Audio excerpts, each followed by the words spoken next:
This is probably the best podcast anybody's ever listened to. Yeah, definitely.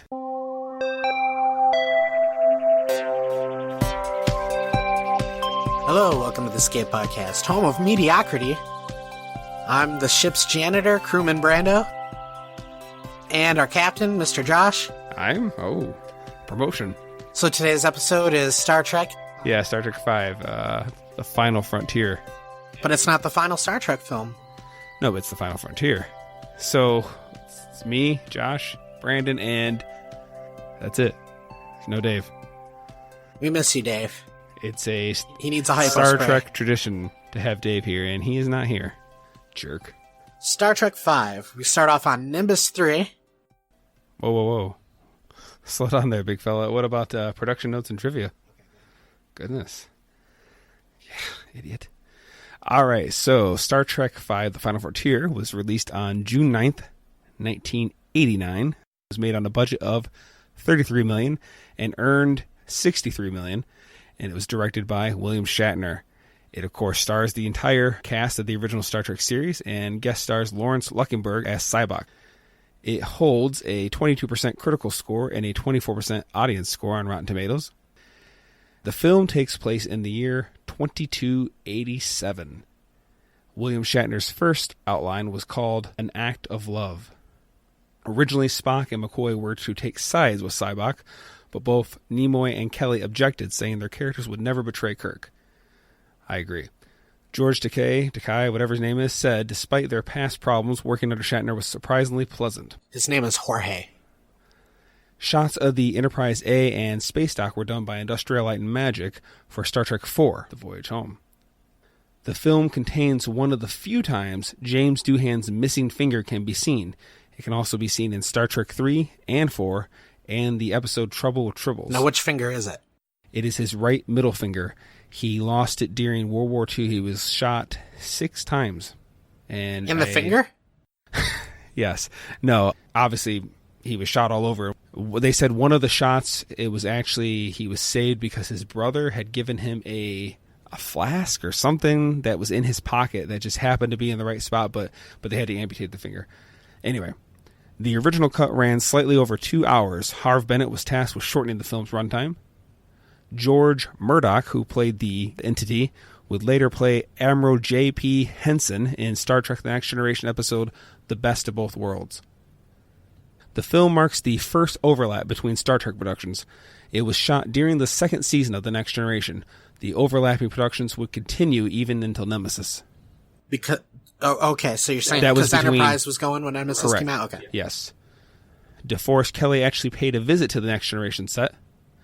The Enterprise D's corridor sets were used as the Enterprise A's, with only minor alterations so as not to interfere with the filming of the show.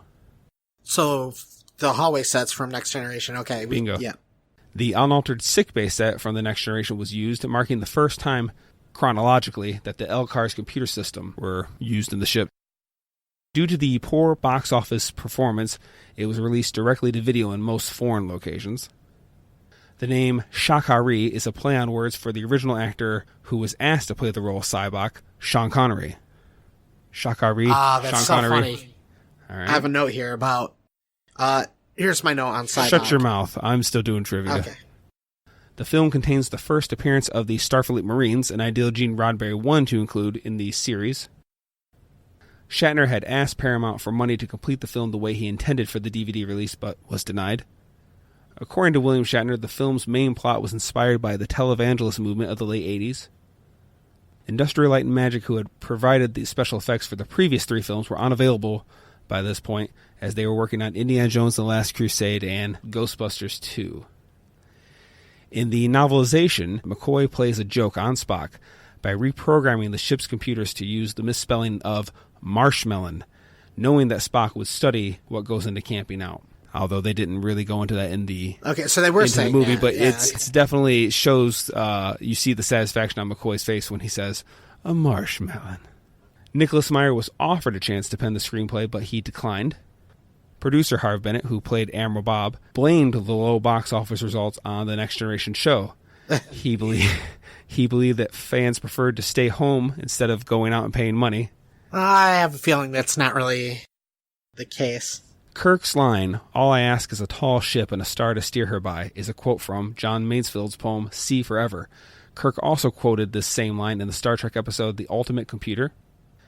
The film competed with Batman, Indiana Jones and the Last Crusade, License to Kill, Lethal Weapon 2, and Ghostbusters 2. And this would end up being the last time the entire crew of the original series all appeared together on the same ship. By the next movie, Sulu's off on his own. Okay. I don't remember the sixth one at all, so... Oh. Spoiler. Sulu's there, but he's not on the ship. Okay.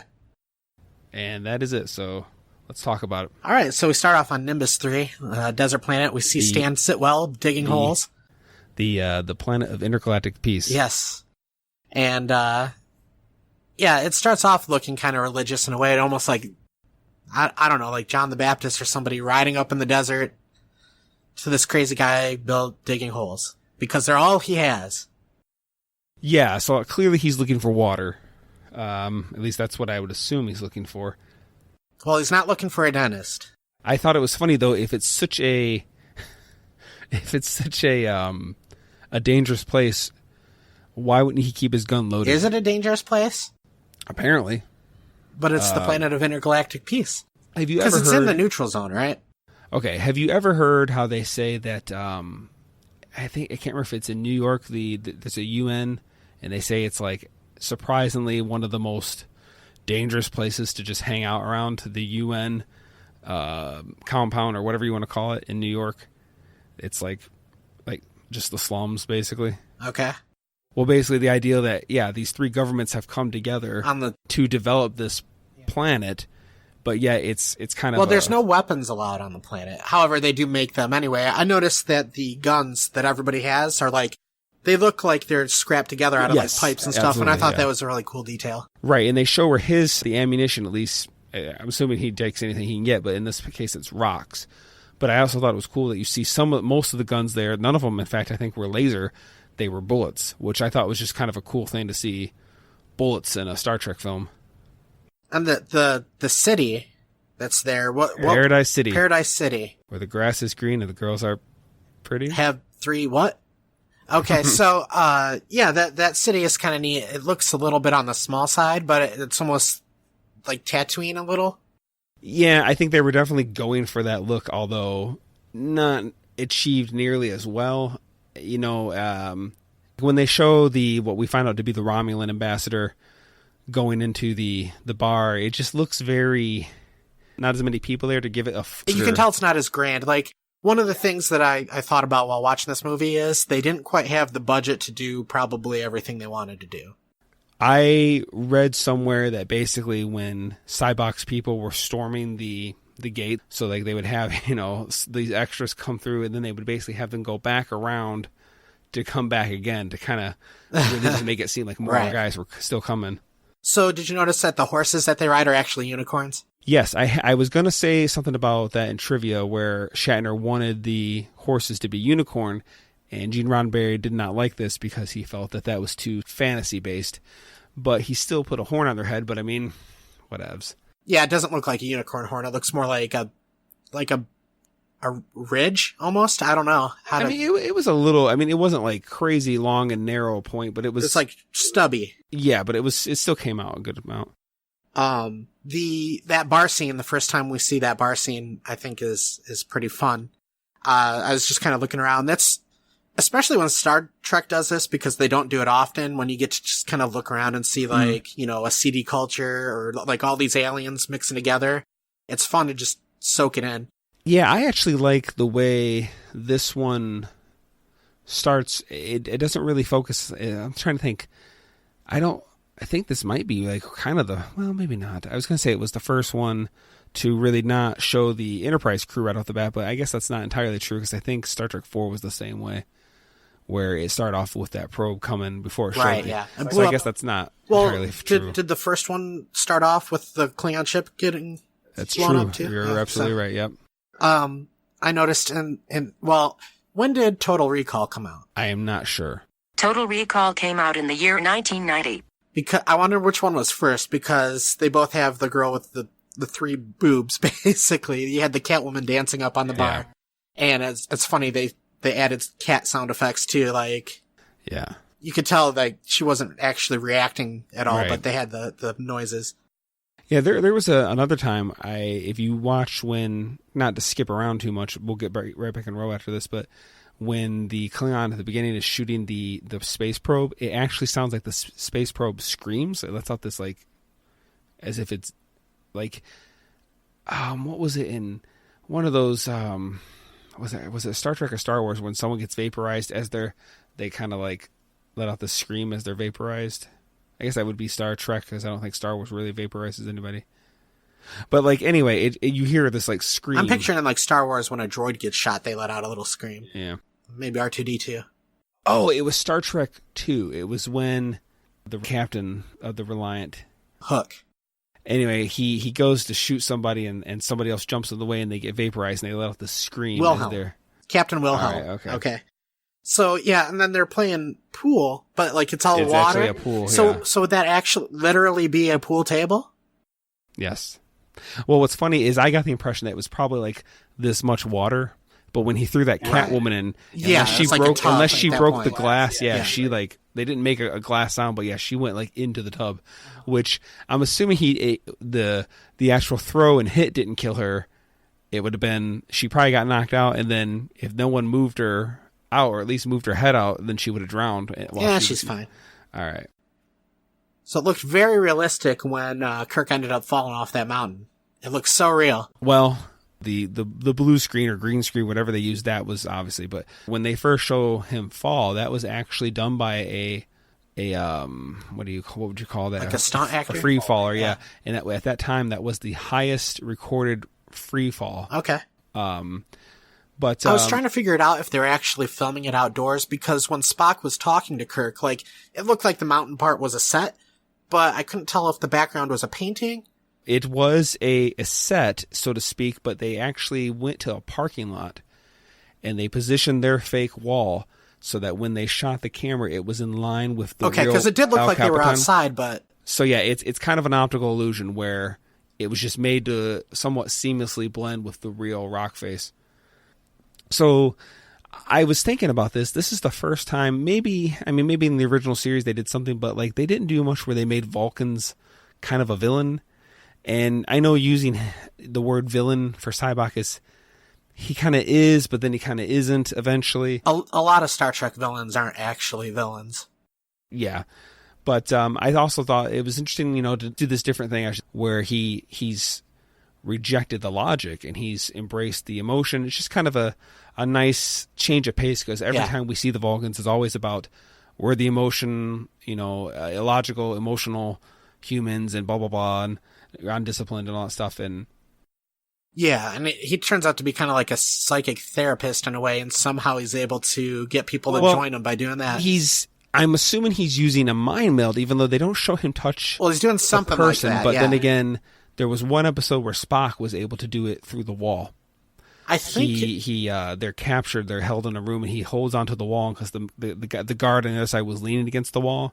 It kind of works, but then they later made it out like I feel he like had to be in Vulcans are contact. kind of private, and there are little parts throughout the shows where they kind of allude to they can do more than what they say. That could be. I mean, I feel like they kind of established, So the note I put in about Sybok, which is funny because you said the Sha Karee thing, mm-hmm. I put this in my notes. I wish Sybok were played by Sean Connery instead of Lawrence Luckenberg. Okay, why? What did you have? Did you have? I have problem? no problems with Okay. Lawrence Luckenberg, but for some reason I felt like it should be Sean Connery, and I don't even know why. Lawrence Luckenberg did a fine job. Yeah, I kind of feel like if it would have been Sean Connery, he might have almost overshadowed it a little bit. Here's the thing. The movie had so much cheese in it already that adding Sean Connery would have maybe just like been the icing on the cake type of deal. I don't know. In fact, while we're watching the movie, I even wrote down as a note, like, this feels like it was written by William Shatner. Yeah, it was William Shatner, Harv Bennett, and there was one other. Because the jokes were so corny and like there's so much silliness in it. There were certain jokes that like weren't laugh out loud kind of jokes. He's got a but very... then most things don't make me laugh. Like things that would make you, like I noticed like you laugh out loud about a lot of stuff that we watch. And usually it's like, I can see where that's funny, but it doesn't make me laugh out loud. I'm more prone to laughing than you are, but, well, it depends on what it is. But William Shatner has a strange sense of humor. I think I've told you this story before where maybe it was a biography about William Shatner that I had saw, where they showed what were supposedly some of his home videos while he was on vacation with his family. And he's in some scuba gear, he's wearing a wetsuit, and he's in a river that's like in the bottom of the Grand Canyon or something, and he's just swimming around. And he swims up to the camera, gets right in the camera's face, and says, "I feel like a seal of approval," and then swims away. And it was so unfunny that it made it funny. Yeah, you know what I mean? I see what you're saying, but then, a lot of people, like to criticize his movie and therefore criticize Shatner. And like, although yes, he's the main boss on set, he was the director. I mean, there are a lot of other people that have some kind of say so, I'd assume, and maybe kind of nudge him this way or that way or the other. I don't know. I don't blame everything on him per se. Like, I know the film doesn't look nearly as good. I mean, what could you do? I blame a lot of that on the budget, really. Well, exactly. And there's that, and Industrial Light and Magic wasn't available. So, like, yeah, the ships don't look nearly as good. But speaking of the way things look, before we continue on, let's talk about the looks of the Klingons and the Romulans. Let's start with the Klingons. Well, the Klingons a lot of people think, you got your original series Klingons, then you got the everything else. But, to me, if you look at the way the Klingons looked in the motion picture, they never have looked like that again. It was everybody looked the same. It had the exact same ridge. I think it went to the nose a little bit, but it was just this very rippled thing. And it wasn't as prominent. It was more just like a line right down the middle. I thought it was very prominent, but it was right down the middle. Well, I mean, Worf's basically takes up his whole forehead. Yeah, and it kind of Worf's mountains into has like where it starts from the sides, so where theirs was like down, like a mohawk line of right down line. the middle. Yeah. Right. And like if you look at the way the Klingons looked in Star Trek 3, the ridges are actually a lot more subtle. Like they're just nothing almost to them. I will say that was the first time they did where kind of every Klingon has a slightly different look, which I don't have a problem with that. That makes sense. But this one, I think most of the ridges, except for maybe the female Klingon, which I think they were trying to, even in the Next Generation, they were trying to make it out that the females were a little more subtle with it, where the males were very, a very strong, like bone structure, almost like dinosaur-esque. The Klingon males, they didn't look too far off from TNG ones. The ridges weren't as much, but they were close. Yeah. The female had a very different look than the twin sisters that are on TNG. They look basically like the males. Yeah, like the men. The male molds. Right, but she had her hair kind of like up back and kind of like in a bun almost. Mm-hmm. And she looked more feminine in the face, I would say. Yes. Yeah. She's wearing makeup. Right. Now, the actor who played, was it Claw?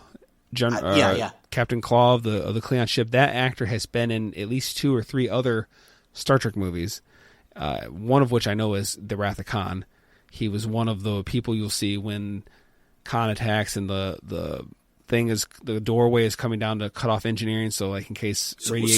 So he was an extra, more or less. On the Enterprise? But he was an Enterprise crewman. But, I mean, I guess you could almost say, and it's, of course this is what they were going for because they didn't have this explanation yet.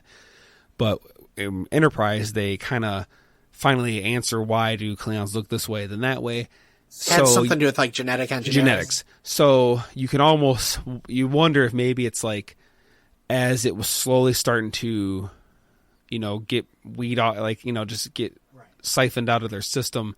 It wasn't as pronounced. It was kind of just subtly coming back little by little until it eventually was like how it, I guess, always looked, I suppose. I don't know. The other part about the Klingons I'd want to bring up is the language. When was a Klingon language actually developed? In the motion picture, James Doohan came up with some words, just random words to say.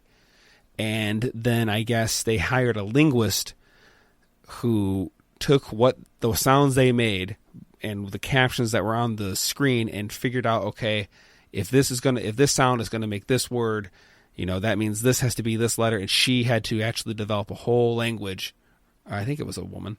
But yeah, James Doohan technically spoke the first Klingon words. Well, in this one, but they were just gibberish. Whenever they had the Klingon scenes, they were speaking Klingon, and it sounded like the complete language. Like they already knew. Oh, yeah, by this point, yeah.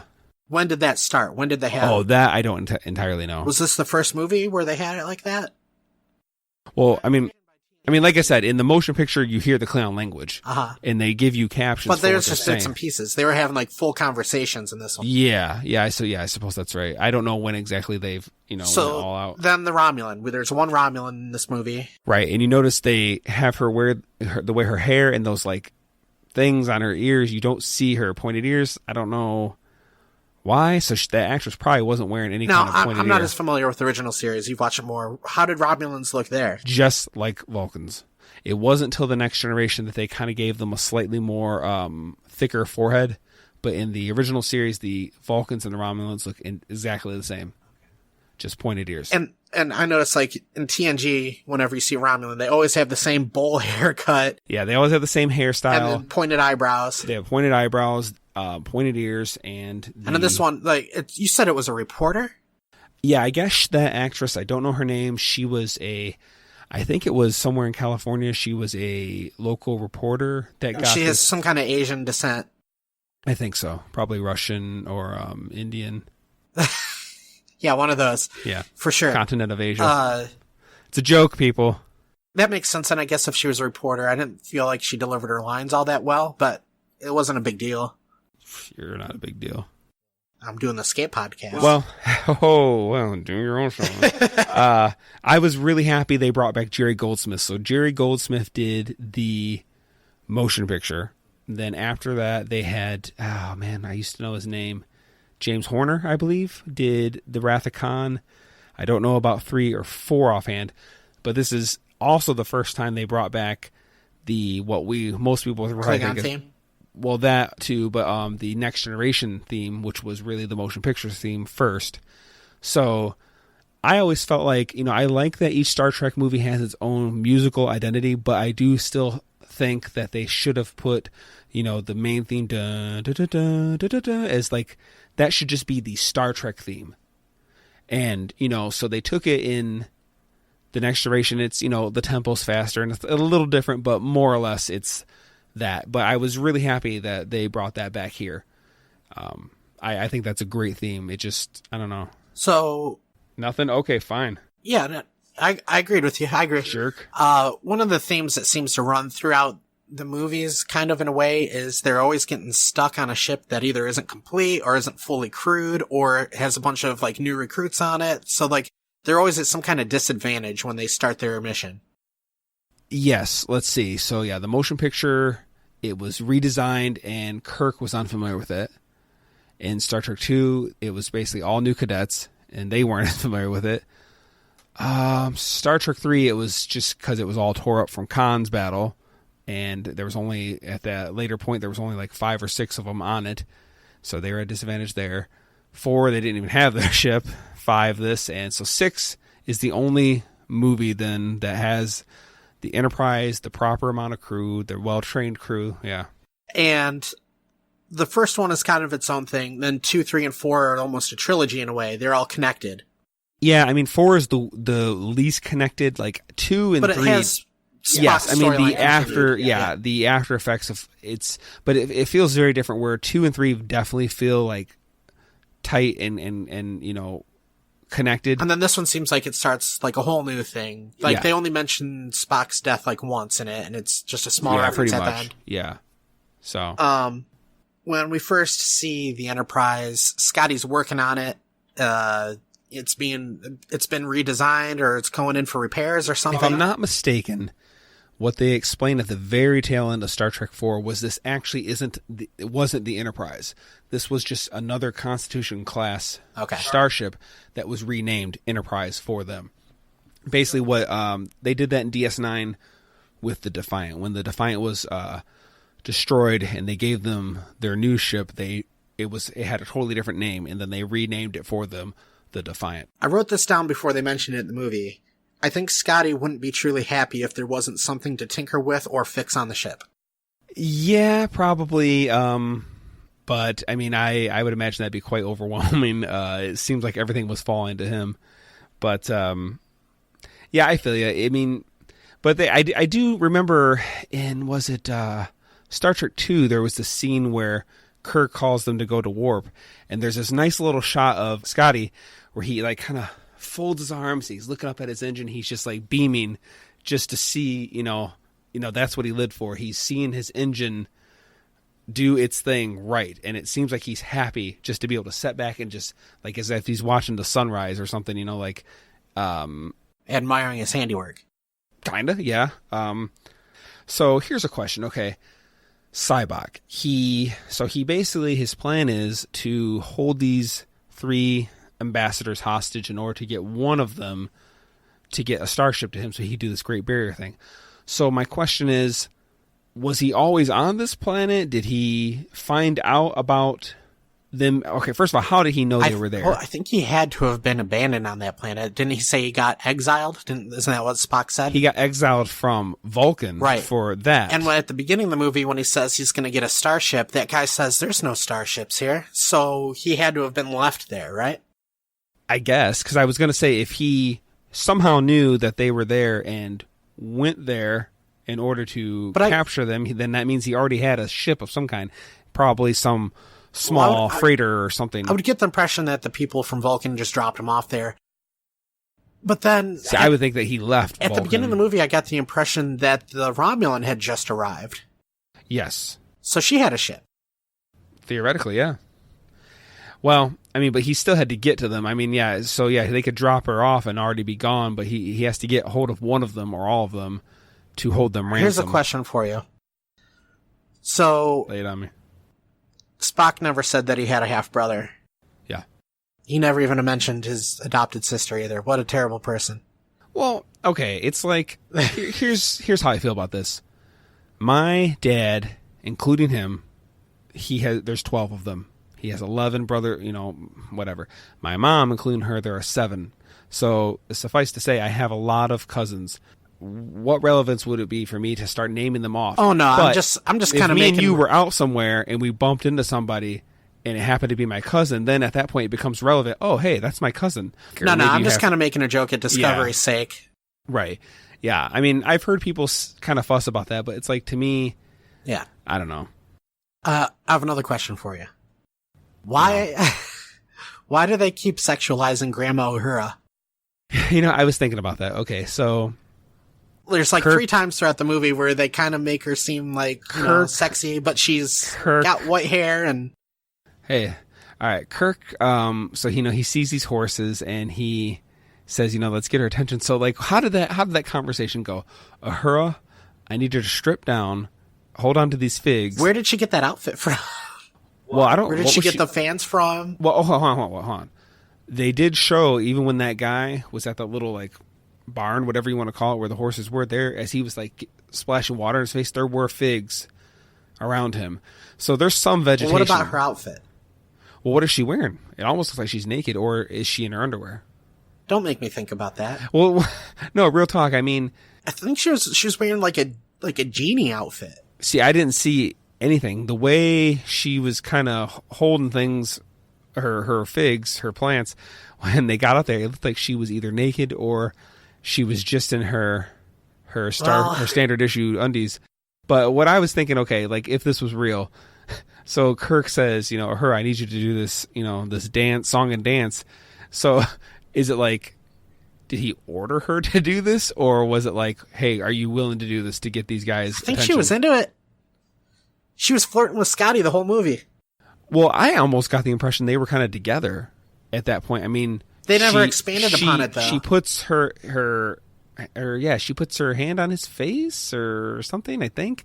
That's why, and later in the film where, she's like, Sybok put us in touch with feelings we're always afraid to put out there, or whatever, however she words it. I was thinking, like, I thought it was already kind of established that you two had feelings for each other and were kind of a thing now. So but what is she talking about? Just in this movie, though, was it in previous movies at all? No, this would be the first movie to do that. So I feel like there has to be some kind of connective tissue that got cut out somewhere along the way, either edited out of the writing or edited out of the movie itself. Or they just didn't have time to shoot it all? What do you mean? That just to show there their, had to have their been more relationship than blossom? because they hint at it. I feel like there's at least 1 or 2 scenes missing where it says like, yeah, we're dating or whatever, something. Well, I mean, I can understand. Or was like, she just being a super flirt in this No, movie? I got the impression they were an item. I mean, they've known each other for all these years. So, okay, fine. Something blossomed. Whatevs. No problem. It only took them till they were 60. Hey, better late than never, I suppose. But, I mean, what I'm getting at is, in the end, though, when she's kind of released her pain with Cybok, she's talking about, like, you know, him putting people in touch with feelings they were always afraid or too afraid to talk about. And I was like, again, I feel like you guys kind of put it out there. It's a mutual thing, it seemed like. But whatevs. That's not neither here or there. So Kirk says at the beginning they're camping out, you know, and I do like this idea that these people, which I believe it's probably was both true for the actors as well as, of course, the characters, that by this point they have, you know, been around each other so long, they probably were really friends, both the actors and the characters. So it kind of does make sense to me that at least those three would kind of, you know, spend their time together, especially Bones and Kirk, because I always got the impression that they'd known each other even longer than Spock and Kirk. But anyway, so Uhura comes down and she's like, you know, he's like, why didn't you beat my communicator? And she says, well, you forgot to take it. Okay, I could buy that. He didn't want to be interrupted, but Spock didn't take his? McCoy didn't take his? Like, McCoy maybe even I could still also say, like, I don't want to be pestered. But I feel like Spock would be the one. Well, he had to make room for those fancy moon boots. Yeah, I could just see Spock, you know, being like, no. And his handheld replicator. What was that all about? I just took, you know, I really took that as basically a Ziploc bag. Essentially, really? I just took it as something that just holds the marshmallows. Maybe its sole purpose was to make marshmelons. I guess in 1989 when this movie came out, you could, I don't know if you had to like so many proof of purchases. I guess you could send away to get your replica marshmallow dispenser from Kraft.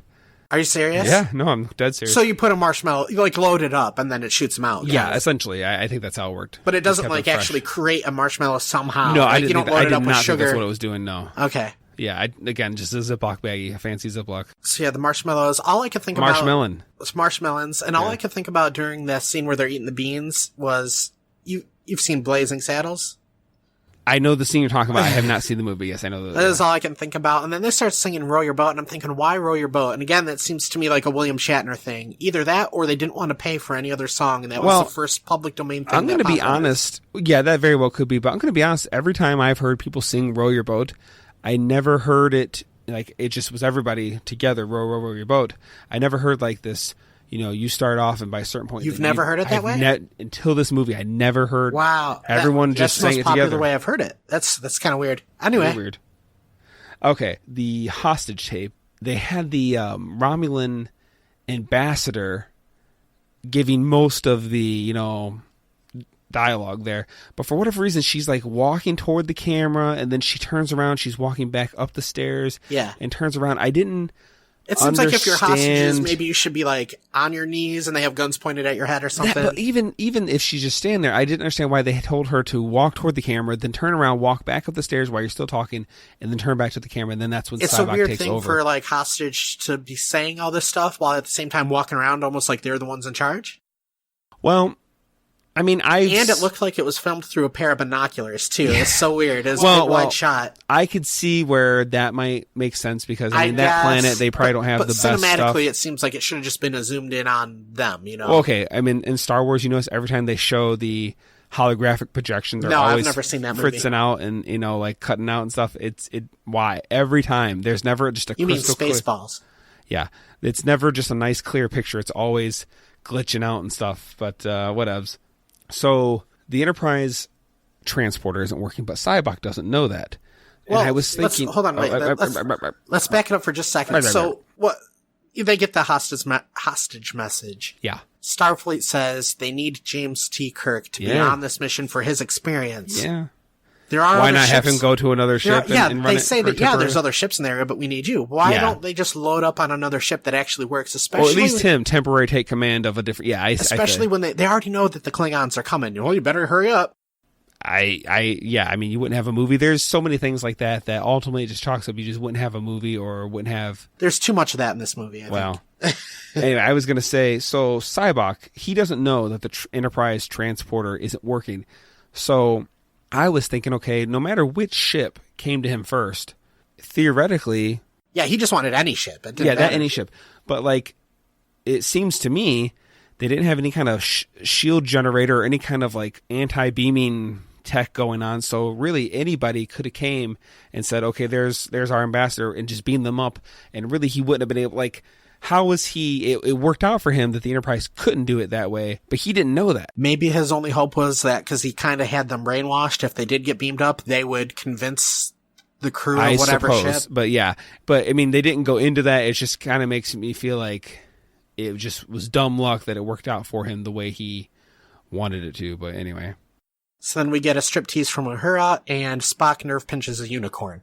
Okay, and you notice the whole time, like, the writer's just sitting there, just letting him... Yeah. Like, I would think, like, you know, you see that he's doing something. Maybe he doesn't know exactly what's going on, but, like, you have a gun, or hit him with something, or jump off, it's or like punch him, or he just sits there and lets him nerve pinch his horse and just falls with the horse. Yeah, it's like those big fight scenes from, you know, some newer action movies where, you know, they fight one-on-one instead of all ganging up on the person. Like, I think you can even find clips from, what was the last Star Wars movie? Solo? No, not the Force Awakens. Oh, Last Jedi. Yeah. Where like Rey is fighting in the throne room, and there's like these special trained stormtroopers there. Armored guys. But then if you watch the guys in the background, they're just kind of standing there until it's their turn to fight. But yeah, that happens in movies. But it's really silly when the guy on the horse is just kind of looking down, watching Spock grab the. Unicorn. Yes. I feel like I've said this before. With these Star Trek movies, it's always so weird to me to see any of the Enterprise crew, no matter if it's this one, Next Gen, whoever, out of their uniform. Like, to me, that's just how I'm used to seeing them. So like, or in bell bottoms. Usually, I like the campfire thing. I guess because it just made the most sense there. When they're camping, they should look like they're camping. Sure, I get that. But like. In what was it? Like in the fourth one when they're walking around in the 80s. For some reason, it just like it's still. I get it. Like they would have to kind of blend in a little more, but like I like it when they're finally all in the red uniforms, minus the bell bottoms. Yes, the bell bottoms look ridiculous. I don't know why. By 1989, well, it's kind of like if you saw Ghostbusters movie, like that. Yeah, go get them part is when they're all up and geared up and in their uniforms, and it's not when they're pretending to be construction workers. Yeah, I don't know, but in like. We'll talk about Insurrection eventually, but like most of the time I feel like they're out of their uniform. It's just, I guess it's because when they're out of uniform, they have to come up with what does, 23rd or 24th century casual wear look like. And it always looks so ridiculous when they're, this is just what I, hang out around the house. And it looks like in like Star Trek 2 where it looks like, workout gear or. Well, I guess dumb. In that sense, the fourth one makes the most sense because they are in the correct time period for that clothing. Yes, even though, like, I think some of them are still wearing, like, I think Scotty's still wearing his Starfleet jacket. He just took off all the medals. He's still wearing the red coat. And, like Eddie Murphy. Yeah. And in fact, well, actually, I think most of them are wearing they're wearing their 23rd century casual wear. Because when they stole his kimono and a headband. Yeah, because when they stole the ship, they were wearing their casual clothes, and then they just happened to time travel or whatever. I'm picturing William Shatner like in flannel with like the Marty vest on. Marty from Back to the Future. Are you wearing a life No, I think he wore it was a version but I picture of his. Blue. I think it was red. It was a version of his uniform. But it was like, how he like even in this one, at one point he had like a different. It was the red uniform, but it was like a different kind of coat. At one point, have you ever seen Trigun? It's Trigun? It's an anime series. It was on Cartoon Network a long time ago. The look of Paradise City before we leave it kind of reminds me of that. Like it's a space western kind of in a way, which is really what Star Trek is in the first place. But like this looks real westerny, but on another planet. Yeah. Just a little point. So they get onto the Enterprise. Cybok and his people do. Okay, so.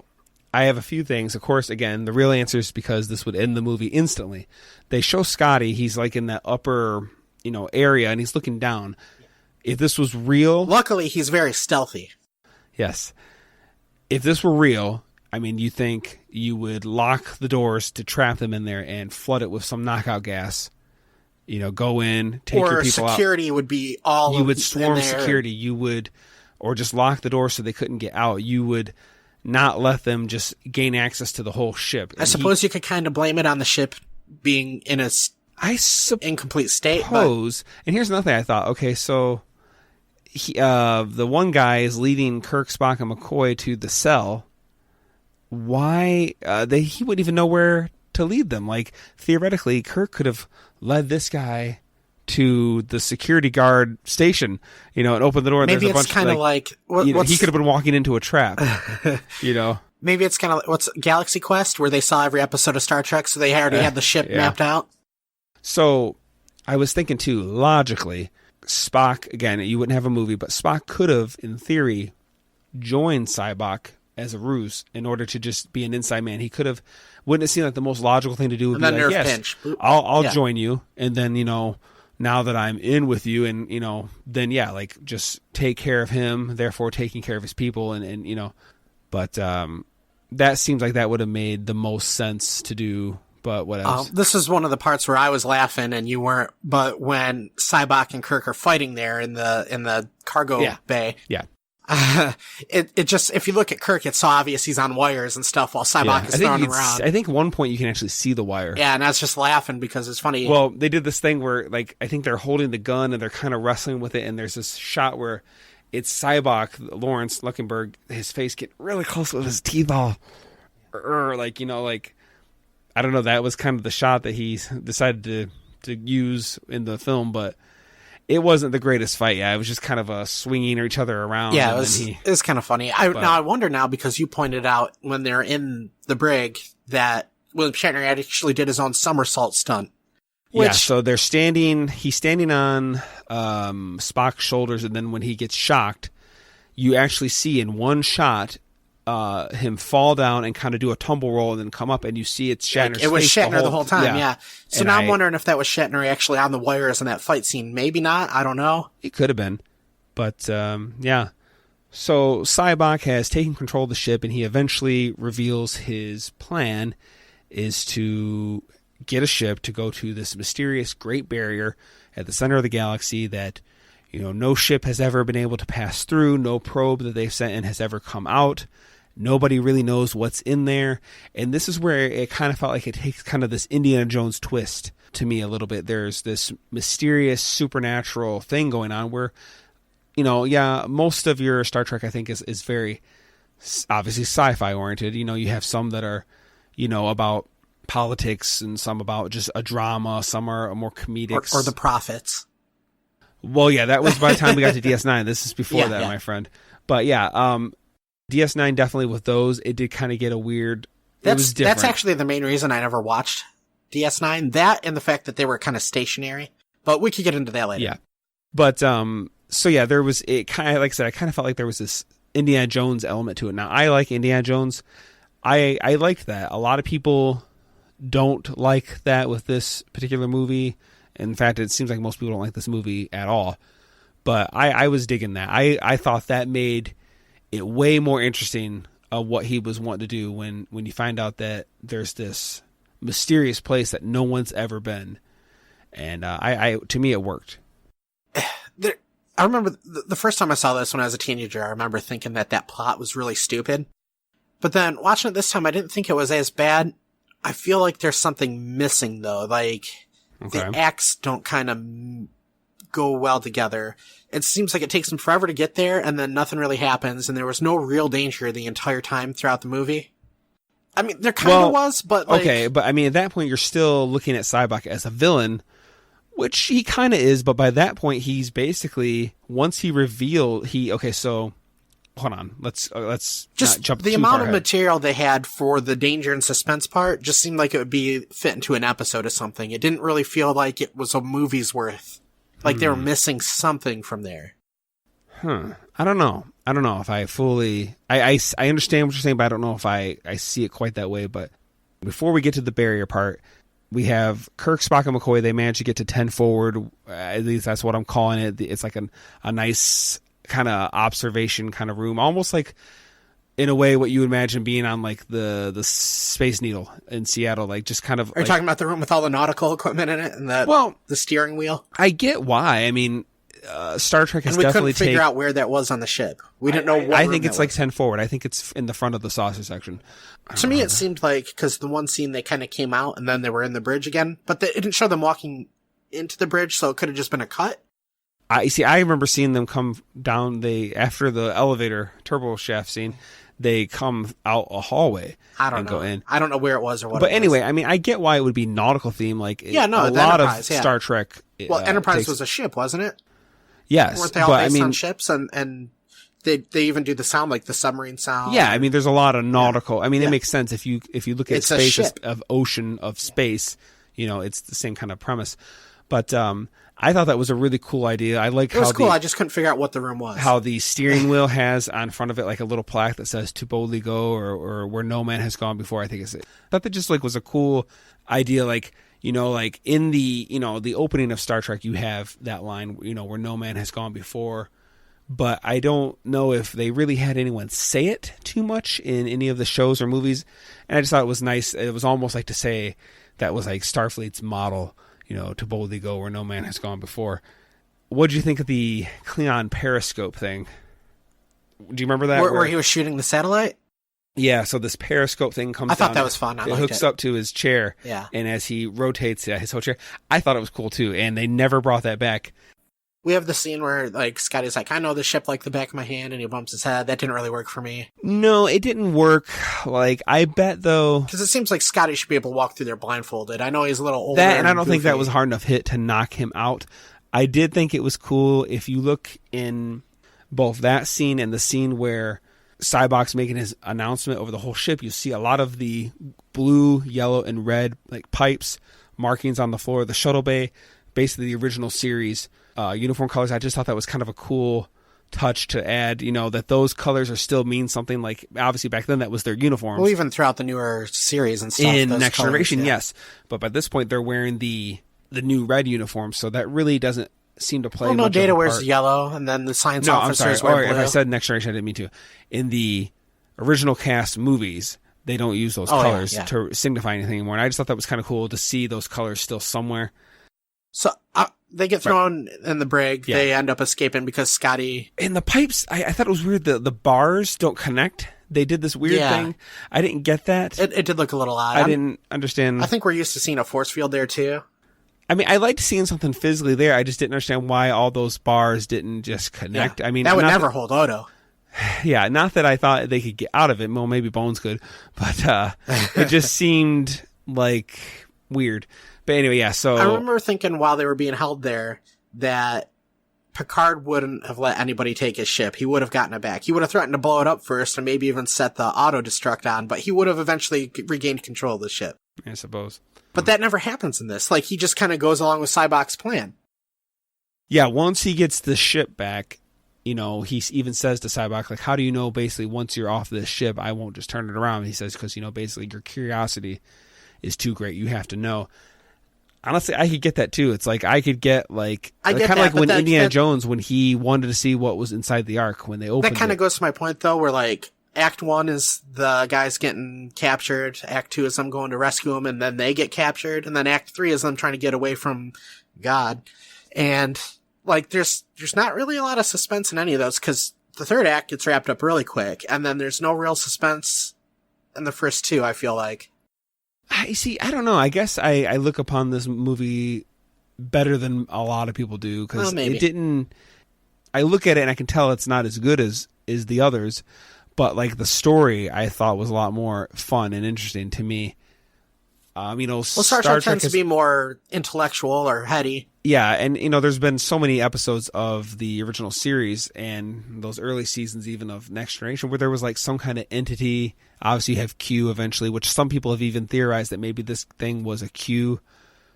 But I mean it was trapped and it didn't. Well, there's in the original series there was this other alien thing. Yeah, and he kind of did the same thing. Yeah, he's Q-ish. Yeah, exactly. He can pretty much like snap his fingers and have anything happen or change. And although they didn't show, he wasn't doing that. In fact, he didn't really look like he ever had a physical form the way he had kind of that ghostly kind of look. I thought it was kind of cool. I noticed you laughed at first at the when people think, what does God look like? There's always this one Santa Claus. Kind of, sort of. But there's this one look that people typically think, like, what would God look like? Like, he looked almost like Zeus in a way to me, because, like, he had this mustache all curled, like he took a curling iron to it. Well, yeah, but I like that they show, like, he can be pretty much anything he wants in terms of appearance. And I thought it was cool how they were showing he was kind of like what he was looking like probably to different people he's encountered over the centuries. But has he encountered anybody who's been trapped in the center of the galaxy? That's where it's supposed to be, right? The center of the galaxy? That's what they say. All right, so it's in the middle of the galaxy. Nobody's ever been able to get through it. Cybok just kind of drives through it. They never explain why nobody's ever been able to get through it, and they never say that they do anything special in order to get through it. Yeah, he says that they couldn't get instrumentation readings on it, whether it was there or not, whatever. I would imagine that was a lot of it just fear. But yeah, he just says, just go ahead and let's go. And sure enough, it works. I don't know. I think it might have they might have not had the budget for this, but it would have almost been more interesting had they actually gotten through somehow and explained how they got through instead of just driving through it. And then once they get down to that planet, it's just filled with like abandoned ships and stuff. Like anything that gets there is stuck there. And can't get out. Or at the very least, maybe like tore up ships around the barrier itself, as if like they went through and it like crapped them up and like kind of spit them out, like where all that would have been interesting. Yeah, that's an interesting idea, but I never thought of that. So the rock monsters. Let's talk about the rock monster. So at this point, Scotty is kind of able to partially fix the transporter. Kirk orders Scotty to immediately beam Spock and Bones up, so he's there by himself now. There was supposed to be a scene where the entity I'm assuming he makes the monsters out of the rock right then and there. And I heard how it went from, there was going to be like 16 of them. Then it was like, oh no, we only had the budget for 10. Then it was like, we only had the budget for 6. We only had the budget for 3. Then it was like 1. And so they shot some test footage of what the one suit they could afford to make would look like. And it would have been acceptable in a TV show from the 70s. Yeah, so you can watch this on the bonus features. You can also look at it on YouTube. So were they planning on doing like a Gorn fight scene? It was basically, where these rock monsters come out of the mountain or whatever, and Kirk has to try to figure out a way to evade them. Now, Galaxy Quest, I think, kind of took this ideal that he wasn't able to execute and did it, because I don't know how well you remember that movie, there is a scene where this rock monster comes out and fights Tim Allen's character, who's like the Kirk character of his movie. It looks different, of course it's CGI too, but it's, I think, the same idea. I almost wondered if they just scoured different Star Trek references, that something that they wanted to do but couldn't do, let's do it here. I don't know. So these are some of the notes I have for the end of the movie. They didn't check to see if the planet in the middle of the galaxy was Class M or anything. They just went to it. They just formed a party and went. Okay. I know it's a little detail, but it just seems like they could have said, it supports life. And then they go down there. But they didn't do that. They're just like, what if there was no atmosphere? Another note I have on here, it says... Well, they didn't have to get out. They could have got there and be like, just turn it around. Apparently heaven looks like the home of Wile E. Coyote. Well, again, the thing I chalk that up as, those were theories, those were rumors, those were legends about it. Again, nobody apparently got in there to know what this place is. So I think it was just like this myth that this is what it looked like. Think about like how our different cultures describe a paradise, and then they get down there and it's Utah. But I thought there was actually something very, I don't know, I guess I would just, it clicked in my head like I didn't expect it to look like this. But like Cybok is convinced 100% this is where we are. I mean, when you see this, weird energy bubble and this blue glowing plant, I mean, it kind of... I think they were in the right place. Another note I have is the entity there says, I know the journey was not easy, but like I said, it kind of was. He just flew into it with no problems. Yeah, I guess. I mean, you could look at it They didn't even really have any problems from the Klingons, just that one encounter. Yeah. Speaking of the Klingons, it's funny to me, earlier, he shoots the old satellite, the Klingon Claw, and he says, I need shooting trash is no victory for a warrior. I need an enemy that fights back. So he wants to get Kirk. Kirk is kind of known in the Klingon Empire. He's kind of like a trophy if somebody gets him. Yeah. So what I found funny though is when he finds out that Kirk is on the shuttle pod, he immediately shoots at him. But really, what would the shuttle pod be able to, fight back anyway? I would almost that'd be very dishonorable. Yeah, I would almost think let Kirk get in his ship, get in command, and then let's throw down. Like I almost wondered, like you're not getting it, even if you got him right then and there. It's not really a much of a victory, So another note I have here is the god entity wants to become one with the ship. I took that as just like he would inhabit it somehow, or like he needs it somehow to get off there because he's been trapped there. He never says why or explains it, but he said he was imprisoned. He did say that. They don't go into any detail on it. Which I'm assuming he was imprisoned there by his own kind. Probably. I don't need everything explained, but I'd like a little bit. Him there, yeah. Well, I mean, to me that was enough. He says, he was imprisoned there. I assume he was using his abilities for, to be worshipped, and it was probably against their code. So I think you're going to enjoy this note. Unfortunately, Sybok was filled with gas, and the bear hug from Vigo exploded him. Okay. That's what happened, right? They exploded. It was like an explosion. I mean, he took by that point he took on Sybok's form, and Sybok kind of leaped into that little barrier. Did you get a Vigo vibe at all from that thing? No, I didn't get a Vigo vibe. There's actually an episode of Star Trek, the original series, and it's called, I think, like The Alternative Factor, and it's about this guy whose name is Lazarus, and it's something about where there's like two versions of him, like almost like a parallel dimension version of him, but like something about when they come in contact, it's like the breaking of the fabric of space-time or something like that. So basically in the show, that episode, they show where he's fighting, he's wrestling, and it looks just like that, where like they're kind of at each other's throats, but like it's all these psychedelic colors and crap, and that's what it more reminded me of. I also wrote down that Vigo has bad aim and howls like a wolf. Okay, yeah, so that is an interesting idea. So look, he can shoot lasers out of his eyes, so whatever he looks at is hit, but yeah, he's theoretically looking at Kirk, but yet misses, and Kirk's not moving that fast. So how is it he misses him by looking at him? If it's there, whatevs. And my final note was Captain Claw kind of almost has a Russian accent when he's speaking in English. Yeah, I don't know if he caught it or not. It sounded a little bit like there is a unique accent they put on him or had him speak there. I believe that guy's American. I know he was a I wonder if it's kind of the thing because, the Klingons are supposed to represent Russia, Soviet Union in a way. Yeah. Maybe it's just a callback to that, even though by this point, that was mostly over, I think. If I know my history, and I probably don't. Yeah, you don't. I did kind of wonder why, when they got there, Sybok doesn't immediately do his thing, his whatever, if you want to call it, mind control, facing the pain with Kirk, Spock, and McCoy. The only thing that kind of alludes to that is he says something about, when he's ready to go talk to them, he's like, this one's going to be difficult. The bond between them is stronger. But he could have taken them one by one and tried to do that, but he doesn't.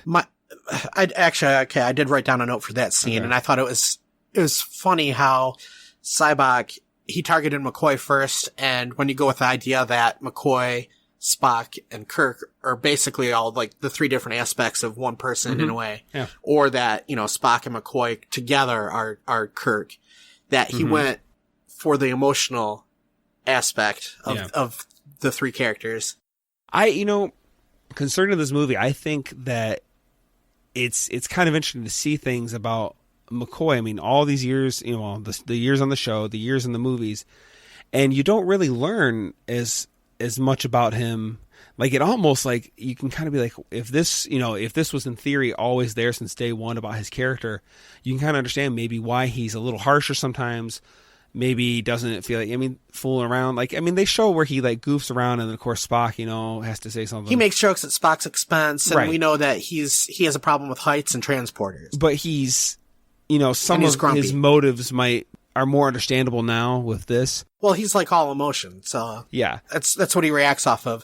And I thought it's kind of funny, like well, to get these guys to join me, I'll go for the emotional one first, the one that's more likely to go ahead and react. Yeah. Like, if you appeal to somebody's emotions, like, your argument doesn't have to really make sense, in a way. I guess. Because there's 3 different ways of debating somebody, and, like, the emotional one is actually the weakest, but it works on people. Mm-hmm. That could be.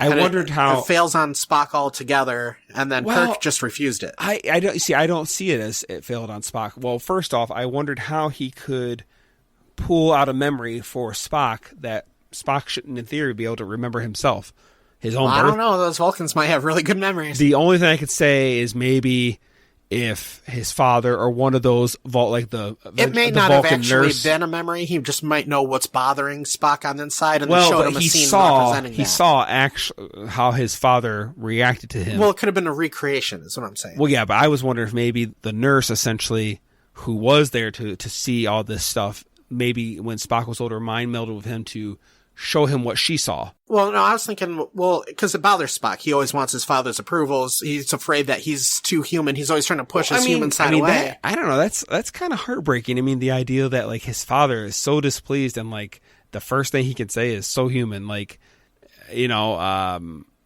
interesting concept. I mean, but you married a human woman and had a kid with her. Well, I don't necessarily even think like that. I don't think that's necessarily what happened. I think it's how Spock felt. I don't know. I mean, Spock I feel maybe felt like he could never live up to his father's expectations because of his human side, and that's why he was kind of trying to push it away. Well, they show when they have them meet in the original series a couple times. They do. I think they butt heads like most sons and fathers do. Right, but it seems like a lot of it was. Well, I mean, obviously, I know he wasn't happy with Spock being in Starfleet and all this stuff, blah blah blah. But anyway, I took it as it did affect him. He did look in his own way. But he didn't go along with Cybok's plan. No, he didn't like follow him. Like he said, you were brothers, but you don't really know me. It's like the same thing I've said before. Like all these cousins I have, I'm not close to any of them. Anyways, I found that it's a heartbreaking scene to me, at least. It actually worked. People, as much as they knock this movie, I think that scene works really well. And I like that they actually had it where he was also allowing Kirk and Spock to see McCoy and Kirk to see Spock's. I like that they all could see it and learn about each other. To me, it worked great. I think it added depth to these characters that more than we've ever had over the years. And not to say they were paper or thin characters, it just opened up another door to me to know about them. I think it's interesting that here Cybok is a full Vulcan, but he chose to go with emotions and reject logic. You got Spock, who's half Vulcan, half human, and yet he chooses this whole time to go with the logic and against the emotions. It's just kind of an interesting concept of you think they would kind of follow the path that's more open to them, but yet they kind of go a harder path. I'm sure Cybok was probably, he says he was outcast for this. He had to leave Vulcan or whatever, because that probably really did rock the boat, and probably everyone's looking at, this little, who we probably wouldn't mind as much. In Star Trek lore, they make it seem like Vulcans, if they don't ignore their emotions, they're just completely wild and cavemen running around bashing each other. And Spock does say that before they went that route, that they were very Neanderthal almost. Maybe that's too strong of a word, but you know what I mean? That they were more Klingon almost. Now, did you notice that Cybok's hair is cut when they get down to the surface of the planet?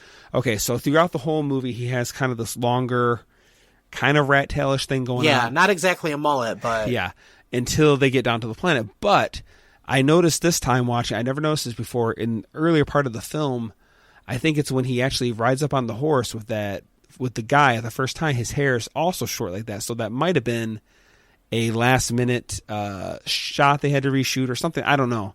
But I did notice that. And they never really explain why he cut his hair, but it's definitely obvious he cut his hair. I know in some cultures, like when they fast, they might put on the sackcloth, the ashes. Some would cut. Well, he was wearing sackcloth at the beginning of the film.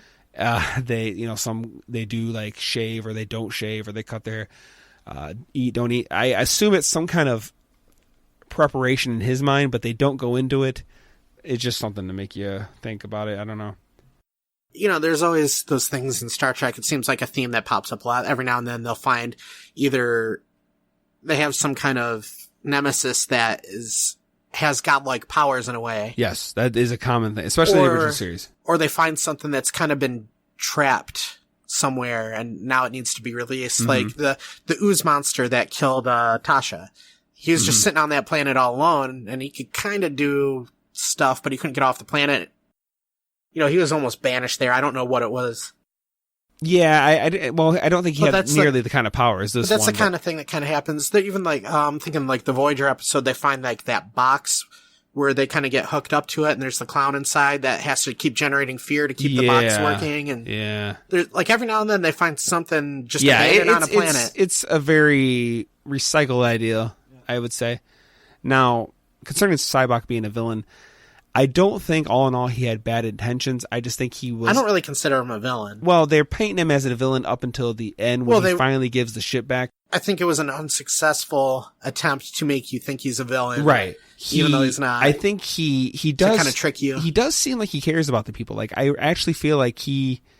Well, he says when the Starfleet comes to rescue the hostages, no, I didn't want bloodshed. Yeah, he says that, and like he actually looks heartbroken for the first guy they show him encounter. He wants to find heaven and he just wants to share it with everybody. It's just he's a little bit of a extremist, maybe. Zealot? You want to say that? You want to use that word? No. But he's not doing anything extreme. He's not harming anybody to try and prove his point or anything. He's he's just going through extreme measures to get to ends what justify he wants the means. Like he'll get there any way he can, but he also doesn't want to hurt anybody. Right. So a lot of people also like to talk about the line of Kirk's where he says, even as I was falling, I knew I wouldn't die. Why is that? Well, I always knew I would die alone. And then, of course, when we get to Star Trek Generations, he is with Boilers. Picard and dies. Now, a lot of people will be like, that doesn't make sense. But I look at it as he was alone, not physically per se.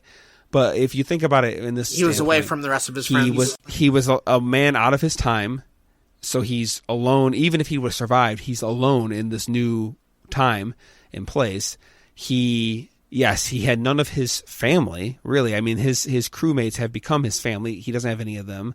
He doesn't have any actual family. The wife he talked about, his son. So it's like, yes, even though he was with Picard, I still kind of can see what he was saying, or that I feel like it kind of can still fall in line. It's fine. I mean, you can't really predict the future, so to speak, dialogue. He's just saying that. True. I mean, that was just a notion of his, but I know a lot of people like to nitpick on it. How many members of the original series have appeared in Next Gen or those three series? Obviously, Kirk Bones was in the first episode. Bones. Scotty was in the episode where he put himself in the transporter and put it on a recycle. Yes. Spock. Were any of the other three? I feel like there was a Sulu episode where it was technically Tuvok had kind of traveled back into the memories of his own self, because you find out he was a crewman aboard one of Sulu's ships. I don't remember this. Sulu was a captain. Okay. Sulu eventually becomes the captain of the Excelsior. You find out that Tuvok had served. So would they do, like, show the back of Sulu or something? Or the character Sulu? No. But they didn't have the actor. They actually had... Oh, okay. Yes. It was for the 30th anniversary. I think it was the 30th anniversary of Star Trek. And I remember DS9 did the Tribble episode, but I'm not counting that. Those were both tribute episodes to the original series. So they both, DS9 and Voyager were running. DS9 did the Tribble episode, which was kind of their way of taking I'm not counting that one because they were actually using footage from instead of bringing the actors back. But I'm just saying, as a tribute, that was what they did. And then, Voyager did their recreation of that. And they actually got George Takei come back. I kind of remember if it's Takei. I think it's Takei. All right, well, before we go into our final thoughts, let's check in with Dave and see what he had to say. David here. Just got some thoughts to chime in with about Star Trek V, The Final Frontier. I am a big fan of the camping scene. I think the whole camping scene is probably the best part of the whole movie. And when I actually visited that area by El Capitan for the first time when I was a teenager, that's all I could think about was the whole Kirk, Spock, McCoy camping sequence. It's great stuff. I quote it constantly with some of my friends who are fellow Trekkies. Overall, the movie is, it's okay. It's not the worst Star Trek movie, but obviously not the best. But yeah, I think it's an okay movie. It's an okay Star Trek movie. Some cringeworthy moments here and there, but overall, it's pretty nice. So, it is what it is. Anyway, Okay. final thoughts. Go ahead. Yeah, if you like Star Trek and you're into it, watch it. So far with these original series movies, I'd say like if you just kind of want to check them out, watch 2, 3, 4. I would say just watch those 3. Okay. The first one is a little on the boring side, and then this one is just kind of mediocre at best. I'd give it, I think, a D+. I didn't hate it. I think if they had tightened up the writing and had a bigger budget, those are 2 things that would have really helped it. I am a little bit on the opposite side of you. I liked the, bookend of the campfire. I liked, the idea that they're a family, that they're so close, the bond. Like I said, at this point, when this movie came out, it was 20 years. So I thought that was really great. I liked Sybok. I thought he was a little more of an interesting character or a villain or whatever you want to call him than some of the previous ones. Khan was great, of course. I'm not knocking him. But I like that it was interesting, where Khan just did want revenge. Commander, was it Krug? Christopher Lloyd, he was just right. about, when you look at it that way, he's got some more dimensional layers to him. Yes, he's got more layers to him, and I thought Lawrence Luckenberg he did a great good. job, but like I said, I feel like it should have been Sean Connery. He, like I said, he does seem like he actually cares. He seems like he's actually trying to help the people, but he's just a little more of an extremist. But I like that there's kind of this Indiana Jones feel going on. As a fan of Indiana Jones, I thought that was just kind of a cool flavor to see. I do really like the that, world where they start on too. I think it has kind of a cool atmosphere to it, like this weird desert planet and the little town, and when you look at it, it almost looks like an abandoned village. But then you see the neon sign for like the girl or whatever. Yeah. Indiana Jones, I was saying how, he was obsessed with finding the Grail and the Ark, in those movies. And although it's different, this guy, he was obsessed with knowing what was in this place and getting in contact with God. So it's like, it's very similar to me. I just see that. I like that they give the Klingon ambassador a little bit of redemption. He's kind of this old, washed up drunk, but at the very end, he, it just kind of comes out of nowhere, but I liked it. They give, Spock goes to him, I need you to do this. Like, you need to shape up. And I thought that was great that he has that little moment, even though we don't know much about him through the whole thing. He's just and Spock's always drinking, but I liked it. Appearance on the Klingon ship. Yeah, that's great. A lot of people, like I said, they knock the humor, they knock the special effects. I know that, a lot of it wasn't working great, but I didn't roll my eyes at, like, some of that humor is just like, it didn't make me do any of that, surprisingly. And I can just, again, the effects aren't great, but I can get past them because I did enjoy the story more. Probably the funniest thing for me is where there were 2 lines, where they show later Spock is still wondering about, Captain, life is not a dream. Go to bed, Spock. And then hold your horse, Captain. Like, those were probably the funniest lines in the whole movie. Sometimes I think people put this movie down because everyone else puts it down. I sometimes think it gets unfairly just lumped in as a piece of crap. I think, it's like, you have that a lot, and where certain movies are just masterpieces and everyone talks about how great they are. Certain movies are trash, so everybody trashes them. I think some people don't maybe give this a fair enough shot. I appreciate what you said. You gave it credit where you felt credit was due. You didn't just say this is unwatchable. Like, no, it's easy. You could sit down and eat a pizza and watch this, no problem.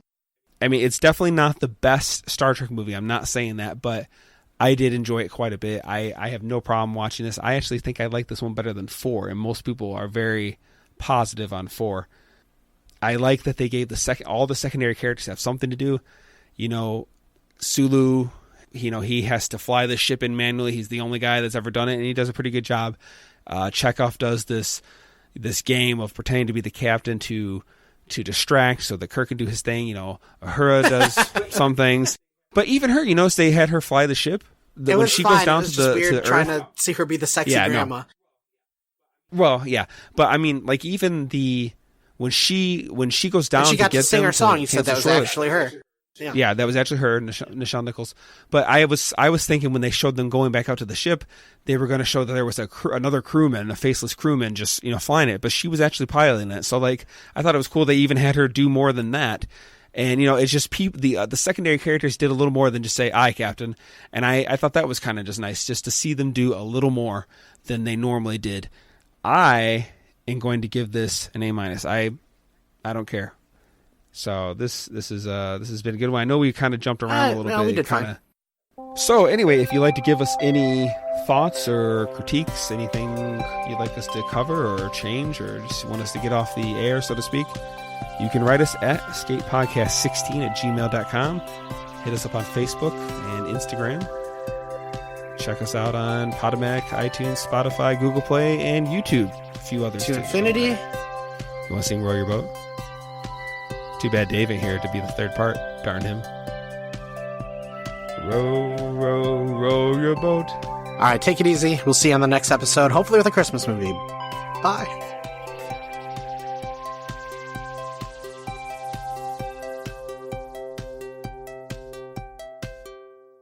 Ladies and gentlemen, I'm about to travel through time. I bid you adieu. Don't stop now! You can't go! All the plants are gonna die! Where are you going? I've got to return some videotapes. Bye, Felicia. I believe it is a primitive form of communication known as Morse code. You're right.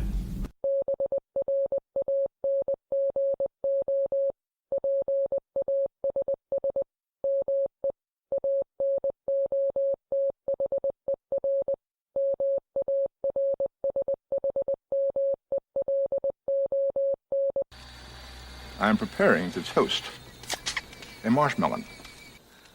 A marshmallow.